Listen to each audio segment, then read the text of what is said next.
आदिदेव नमस्तुभ्यं प्रसीद मम भास्कर दिवाकर नमस्तुभ्यं प्रभाकर नमोऽस्तु ते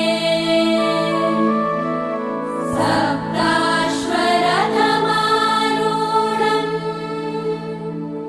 प्रचण्डं